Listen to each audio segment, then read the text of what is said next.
Querido amigo, querida amiga, saúdo a todos na paz de Cristo Jesus, o nosso Senhor e o nosso Salvador. Como disse o salmista no Salmo 142, Senhor, olha à minha direita e vê. Eu sei que Tu estás ali, me protegendo e me amparando. No entanto, são dias em que nós estamos vivendo esta epidemia, esta pandemia do coronavírus, e por isso a recomendação que nós temos à nossa igreja, Igreja Evangélica Luterana do Brasil, é que os nossos cultos sejam transmitidos para que as pessoas possam evitar a aglomeração, mas que elas possam receber a palavra do nosso Deus. E para meditarmos na palavra do nosso Deus, nós vamos fazer o uso da liturgia, sem os hinos cantados, porque eu não tenho todo o suporte técnico para isso, até para evitar que muitas pessoas estejam juntas no mesmo ambiente. Eu convido você para que você, juntamente comigo, possa aprender, possa meditar e refletir na palavra do nosso Deus. Vou fazer uso da liturgia que nós conhecemos como liturgia de número 1. No nosso 20, adoremos, página 6. Em nome do Pai, e do Filho, e do Espírito Santo. Amém. Diante desse Deus justo e santo, nós temos uma grande oportunidade. E a oportunidade é olhar para Ele e confessar todos os nossos pecados. Amados no Senhor, de coração sincero nos acheguemos diante de Deus, o nosso Pai, e lhe confessemos todos os nossos pecados, suplicando a Ele que, em nome do nosso Senhor e Salvador Jesus Cristo, tenha misericórdia de nós e nos conceda o seu perdão. O nosso socorro está em o nome do Senhor, que fez o céu e a terra. Dizia eu: confessarei ao Senhor as minhas transgressões, e Tu perdoaste a maldade do meu pecado. Onipotente Deus e misericordioso Pai, eu, pobre e miserável pecador, Te confesso todos os meus pecados e iniquidades com que provoquei a Tua ira, merecendo muito injustamente o Teu castigo temporal e eterno. Deploro de todo o coração estas minhas culpas e arrependo-me sinceramente. Suplico-te, amado e bondoso Pai, mediante a Tua profunda misericórdia e a santa, inocente, amarga paixão e morte de Teu amado Filho Jesus Cristo, que tenhas piedade e misericórdia de mim, pobre pecador. Amém. Diante de Deus, eu te pergunto, é esta a tua sincera confissão? Que vos arrependeis verdadeiramente de todos os vossos pecados? Que credes em Jesus Cristo como seu único e suficiente Salvador? Tendes o firme e sincero propósito de corrigir a vossa vida pecaminosa pelo auxílio de Deus e Espírito Santo? Se assim for, responda dizendo sim. Se é sincera a sua confissão, se você está de fato e de verdade arrependido de todos os seus pecados, em virtude dessa tua confissão, eu, na qualidade de ministro da palavra, chamado pela paróquia Concórdia de Querência do Norte, vos anuncio a graça e o amor de Deus. E da parte por ordem de Jesus Cristo, meu Senhor, vos perdoo todos os vossos pecados. Em nome do Pai, do Filho e do Espírito Santo. Amém. Nós vamos ler o Salmo de número 142, que é o Salmo para o quarto domingo nesse período da Quaresma. Então, o quarto domingo na Quaresma, nós lemos o Salmo 142. E o Salmo diz assim: eu clamo a Deus, o Senhor, pedindo socorro, eu suplico que me ajude. Levo a Ele todas as minhas queixas e lhe conto todos os meus problemas.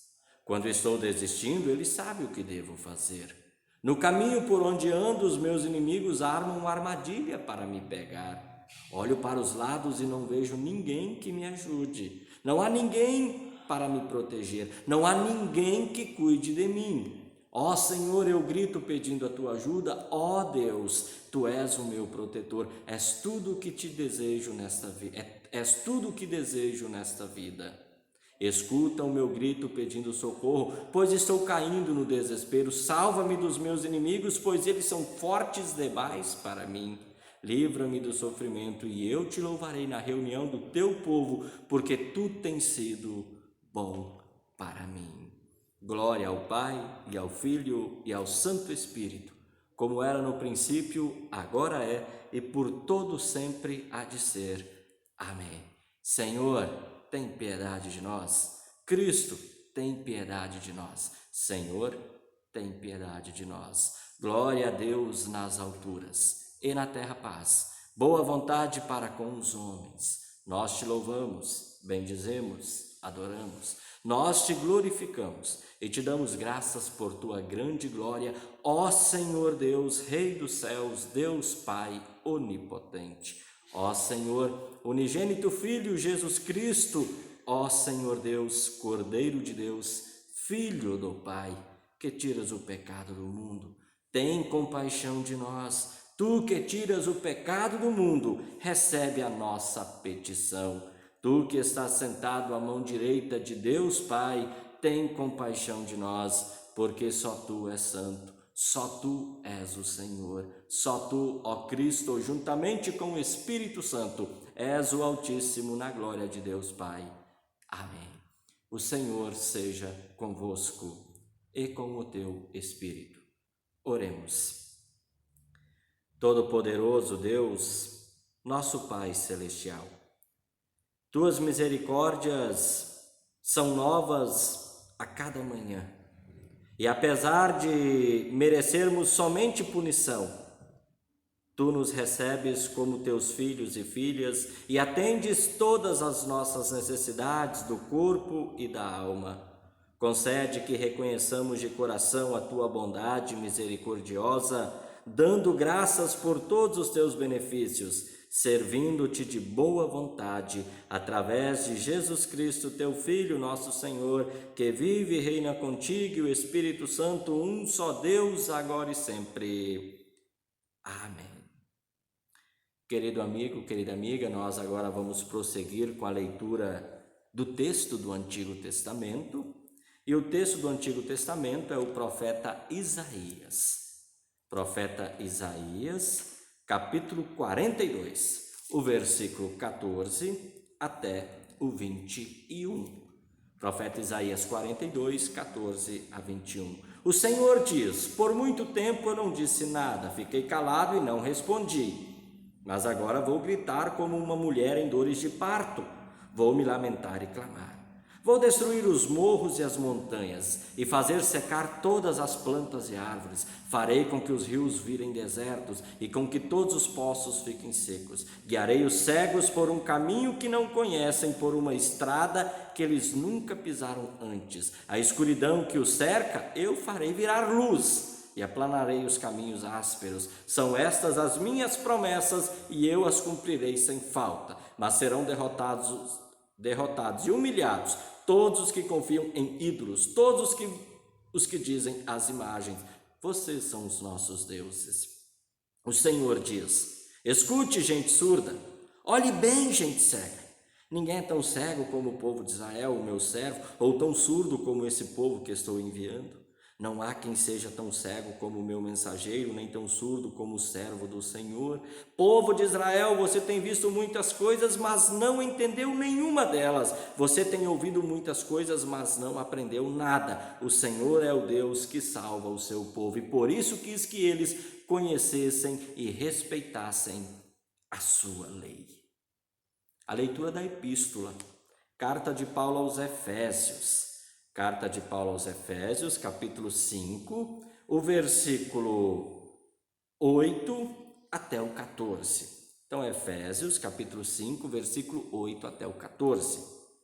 Antigamente, vocês mesmos viviam na escuridão, mas agora que pertencem ao Senhor, vocês estão na luz. Por isso, vivam como pessoas que pertencem à luz.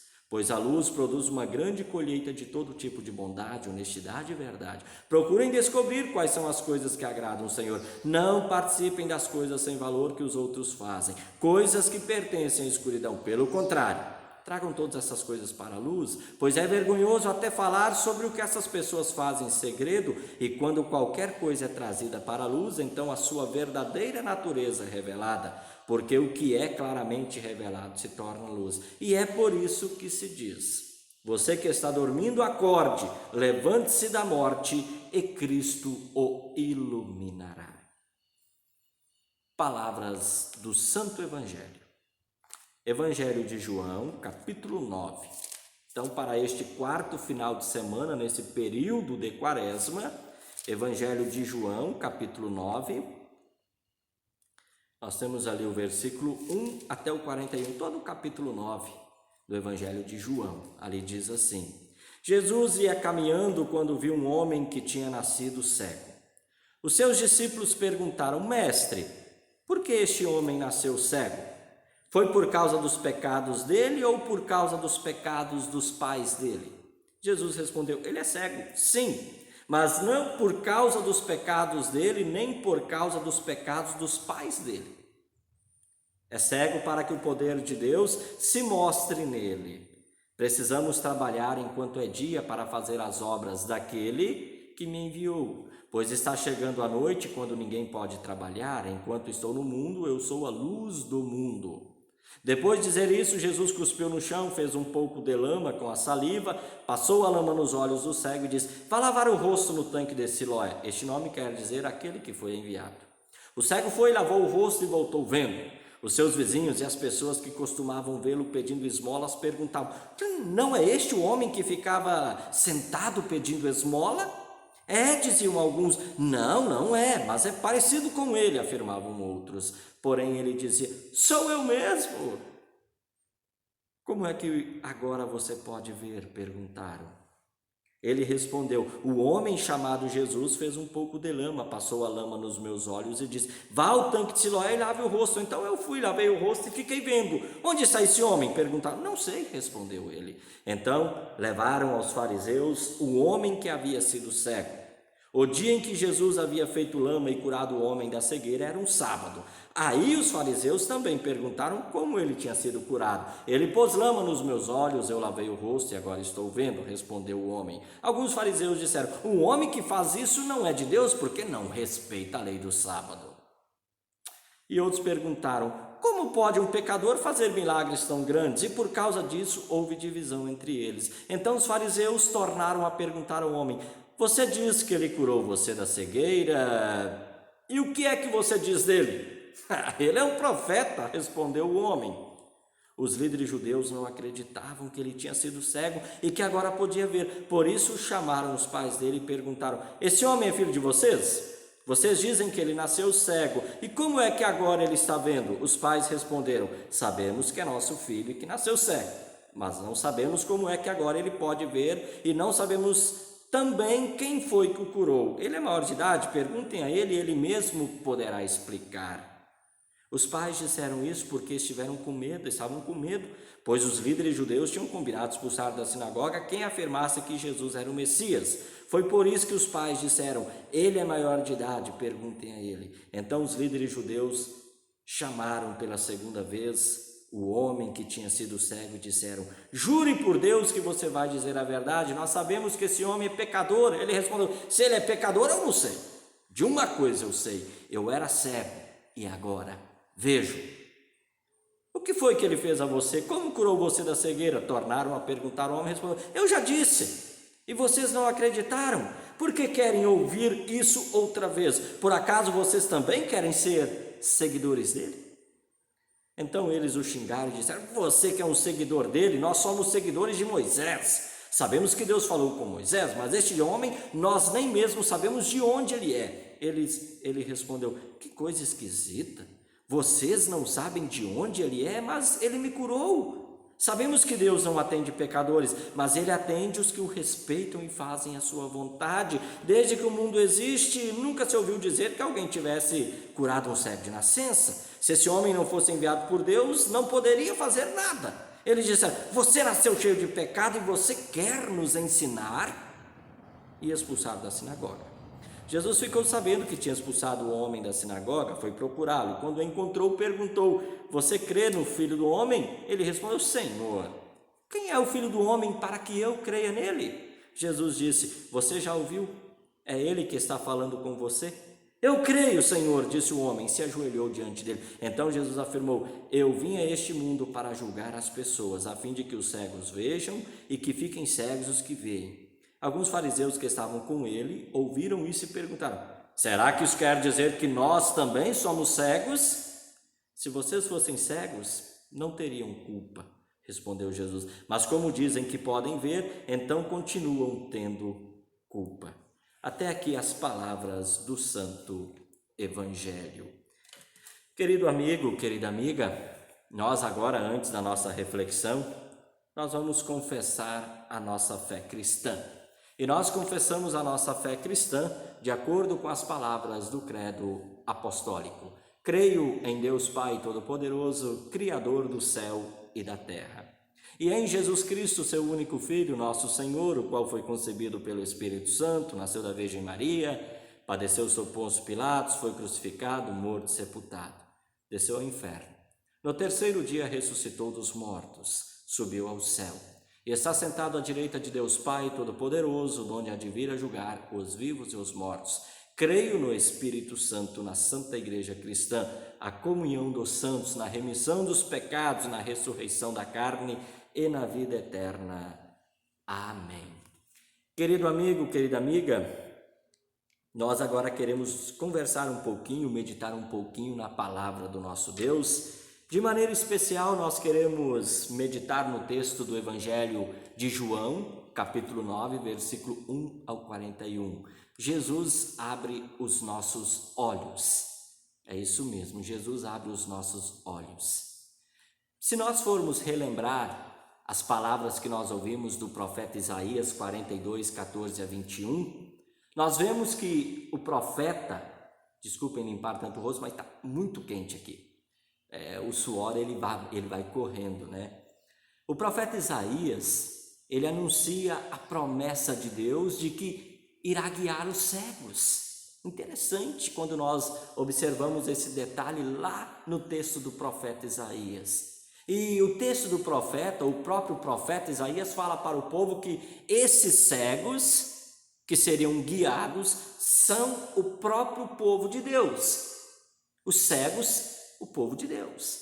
O profeta Isaías repreende o povo por causa da sua cegueira espiritual. E é baseado no texto do profeta Isaías que Jesus agora ele foca a realização do milagre apresentado pelo apóstolo João no Evangelho de João, capítulo 9. Jesus é a luz do mundo, a luz é a vista dos cegos. Esse acontecimento ocorreu num dia de sábado, durante a terceira viagem que Jesus fazia para a cidade de Jerusalém, e outro fato também, é um milagre que aconteceu fora do templo. O texto do Evangelho, ele diz de maneira muito clara que Jesus viu. Interessante esse detalhe. Uma palavrinha que pode até passar despercebida por muitos, mas é de suma importância para a narração de todo o evento. Jesus viu. Viu quem? O homem. Jesus viu quem? O ser humano. Jesus viu o quê? Viu o problema. Esse ver envolve o problema, a cegueira física de um homem e também a cegueira espiritual daqueles que o seguiam. É isso mesmo, a cegueira física daquele homem e também a cegueira espiritual dos fariseus, mas de maneira também bem especial dos próprios discípulos. E esse ver de Jesus o leva a agir. Os discípulos, eles haviam dialogado com Jesus, Evangelho de João, capítulo 6, 67 até 71. E diante desse diálogo, os discípulos fizeram uma confissão: Jesus é o Santo de Deus. E também diante desse homem cego, agora, depois de terem confessado Jesus é o Santo de Deus, esses discípulos agora diante de um homem cego, eles questionam Jesus. E daí, Jesus, quem pecou? Ele ou seus pais? Jesus visa corrigir e ensinar os seus discípulos. Jesus, ao abrir os olhos daquele homem cego, Jesus também estava abrindo os olhos dos discípulos, assim como Ele quer abrir os meus olhos, assim como Ele quer abrir os teus olhos. E Jesus, ele fala sobre a causa final das obras de Deus através dessa situação e destaca uma frase muito importante: é necessário que façamos as obras daquele que me enviou. Se nós olharmos o texto do Evangelho de João, capítulo 8, versículo 12, nós vamos ouvir que Jesus disse: eu sou a luz do mundo. No entanto, querido amigo, querida amiga, quando nós ouvimos da boca de Jesus, onde ele diz: eu sou a luz do mundo, nós também podemos observar pelo relato de hoje que os fariseus, e olha só, não eram qualquer tipo de pessoa, os fariseus, eles estavam nas trevas. Se Jesus é a luz do mundo, como esses homens podiam estar nas trevas? E nas trevas aqui, no engano. O texto, na verdade, ele fala sobre dois tipos de cegueira: a cegueira física desse homem que nós não sabemos o nome, e também a cegueira espiritual. Nós encontramos a cegueira espiritual aonde ela não deveria ser encontrada, ou seja, entre o povo de Deus, entre os discípulos. Aquele homem sem nome era cego fisicamente, mas a palavra de Jesus o curou das duas cegueiras. O curou da cegueira física e o curou também da cegueira espiritual. E curado da cegueira, ele passou a testemunhar. Nós temos esse testemunho nos versículos 8 até o 12. E o testemunho desse homem era um testemunho muito simples. O seu nome era Jesus. O homem que me curou era um homem chamado Jesus. E nos versículos 13 até o 17, esse homem, ele testemunhou perante os fariseus, os cegos espiritualmente, também assim como os discípulos. Lá no Evangelho de João, capítulo 7, por ocasião da celebração da festa de Pentecostes, Jesus, ele disse: eu sou a água viva. Lá no Evangelho de João, capítulo 10, logo após o nosso texto, eu sou o bom pastor. Capítulo 7 de João, capítulo 9 de João e capítulo 10 de João são três textos que mostram a divisão que ocorreu por causa de Jesus. Jesus é motivo de divisão. É isso mesmo. Jesus é motivo de divisão. E querido amigo, querida amiga, eu não posso deixar de destacar essa divisão nesse tempo que nós estamos vivendo. É tempo em que nós estamos sendo aconselhados a ficarmos em casa, evitar aglomerações, evitar irmos a lanchonetes, evitar também abrir as nossas igrejas para que elas estejam cheias de pessoas, para evitar a proliferação desse vírus, do coronavírus. No entanto, nós temos aqui uma pequena divisão. Tem aquela divisão daquelas pessoas que dizem assim: não, eu sou o herói da fé, e sendo o herói da fé, eu vou manter minha igreja aberta. E tem aqueles que, eu diria, também são heróis da fé, mas eles são prudentes e talvez estão aceitando a questão do ficarem isolados e estão tomando outras alternativas para continuar transmitindo a palavra de Deus, mas de maneira bem prudente. Querido amigo, querida amiga, são pessoas que estão apenas ouvindo a recomendação das autoridades em respeito ao quarto mandamento. Os fariseus, no nosso texto, eles acusam Jesus de ser um pecador, mas essa afirmação da igreja da época não fez aquele homem se calar. Não, na verdade, diante da igreja, diante dos fariseus, aquele homem curado das duas cegueiras, ele disse: ele é Deus. Os fariseus rejeitam o testemunho daquele homem e o expulsam do templo.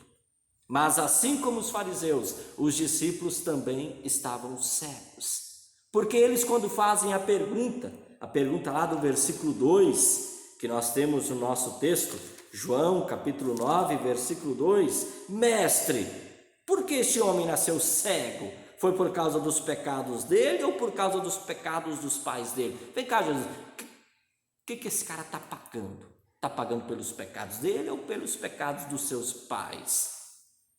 Jesus abriu os olhos daquele homem, mas abriu também os olhos dos discípulos. E Jesus quer abrir os nossos olhos. E Jesus faz isso pela sua palavra. Por isso nos convida a santificar o dia do descanso.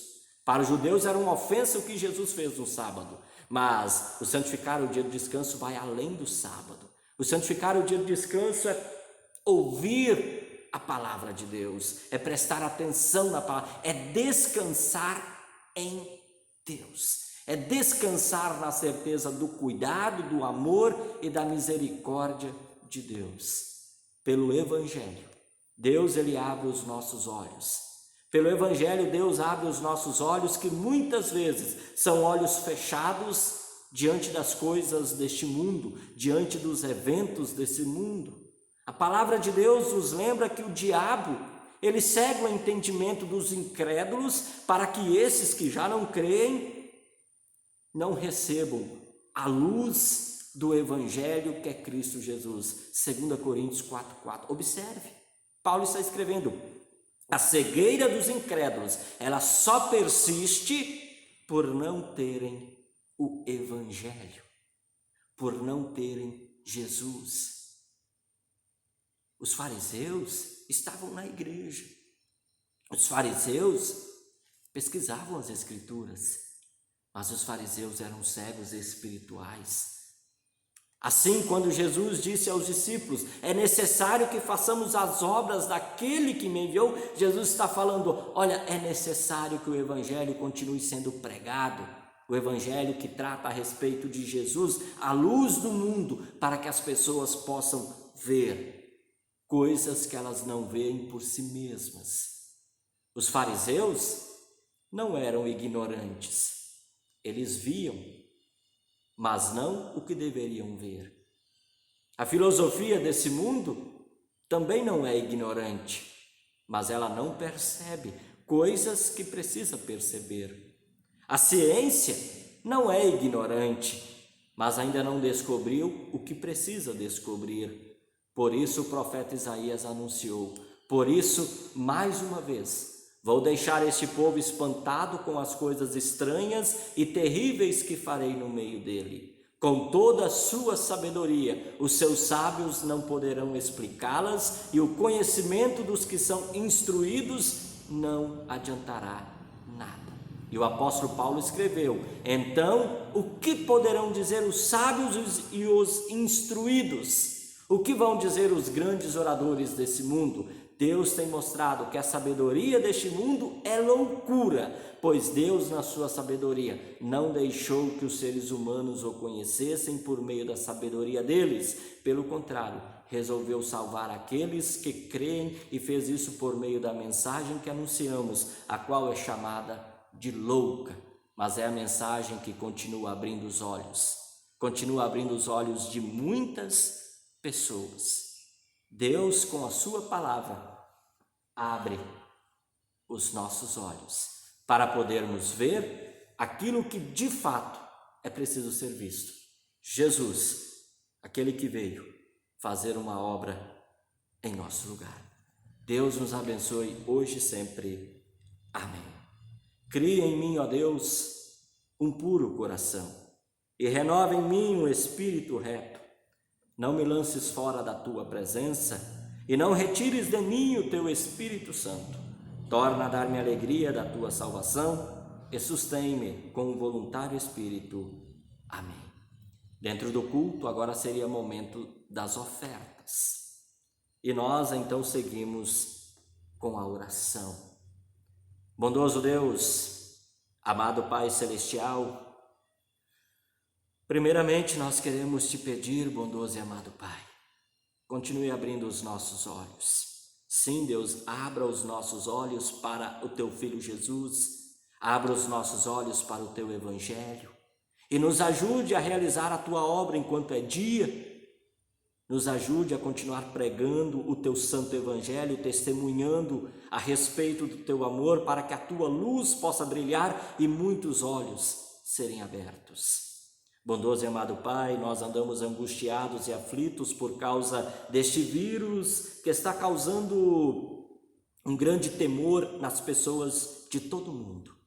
Abençoe a ciência, para que eles possam descobrir a vacina, para que as pessoas sejam vacinadas e não morram mais devido a essa epidemia, ou para que pelo menos não precisem mais viver em isolamento. Bondoso e amado Pai, cuida da tua igreja, cuida dos teus pregadores, cuida dos teus filhos, das tuas filhas, cuida das nossas autoridades, cuida do nosso país, cuida do nosso mundo. E ajuda-nos e envia mais e mais pessoas para que possam apontar para a tua luz e que muitos olhos sejam abertos e para que muitas pessoas que andam nas trevas possam andar na luz. Em nome e por amor de Jesus, teu Filho, nosso Senhor e Salvador, que nos ensinou a orar. Pai nosso que estás nos céus, santificado seja o teu nome, venha o teu reino, seja feita a tua vontade, assim na terra como no céu. O pão nosso de cada dia nos dá hoje e perdoa-nos as nossas dívidas, assim como nós também perdoamos aos nossos devedores. E não nos deixes cair em tentação, mas livra-nos do mal, pois teu é o reino, o poder e a glória para sempre. Amém. O Senhor te abençoe e te guarde. O Senhor faça resplandecer o seu rosto sobre ti e tenha misericórdia de ti. O Senhor sobre ti levante o seu rosto e te dê a paz. Em nome do Pai, do Filho e do Espírito Santo. Amém. Quiser me dar a honra de me seguir lá no meu canal no YouTube, é só clicar lá no YouTube, Pastor Edson Ronaldo. Eu desde já te agradeço muitíssimo. Me sinto muito honrado por você ser um seguidor lá no meu canal. Deus te abençoe, um forte abraço a todos. Vamos manter as nossas recomendações. Lave muito bem as suas mãos com água e sabão, tá? E vamos evitar aglomerações. Irmos para locais públicos se realmente for necessário, se não, permanecer em casa. Isso é apenas por um tempo. Daqui a pouco as coisas se acalmam e tudo irá voltar ao normal. Deus te abençoe, fiquem com Jesus. Até uma próxima oportunidade.